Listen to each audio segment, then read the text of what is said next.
साहेब नमस्कार. हा नमस्कार. आमदार बांगर बोलतो. हा नमस्कार साहेब. नमस्कार. एक आदित्य माणिकराव सरकटे म्हणून पेशंट आहे माझ्याकडचा.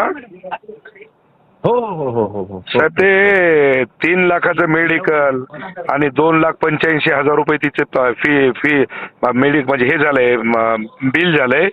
1,80,000 रुपये जमा केलंय आणि बाकीचे पैसे राहिले.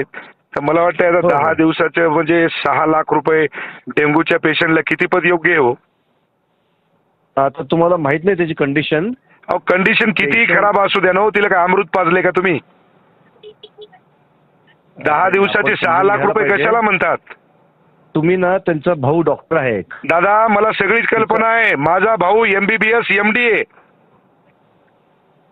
त्यांना ना इम्युनोग्लोबुलिन नावाचं एक इंजेक्शन द्यावं लागलं. 3,05,000 रुपये आम्ही मेडिकलचे दिले साहेब. नाही नाही आपला गैरसमज होतोय. काही गैरसमज नाही, पूर्ण बिलिंग आहे माझ्याकडे.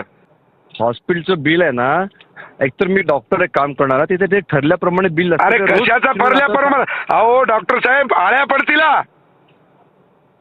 आलं का लक्षात? असे गोरगरीब लोकांना लुटू नका. ह्याला लुटणं कसं काय म्हणणार? पेशंट चांगला झाला बरा. अरे पेशंट चांगला झाला तर पैसे घेण्याची काही पद्धत असती ना हो.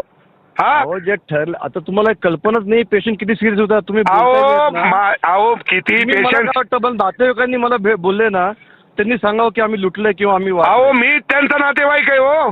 माझ्या मतदारसंघातला पेशंट आहे तो. नाही मग तुम्ही मला अधिकाने फोन केलात की त्या पेशंट आपण दुसरीकडे शिफ्ट केलं असतं त्यांना.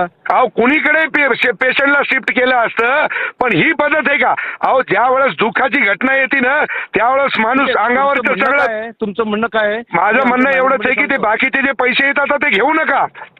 बरं ठीक आहे, करा तेवढी मदत.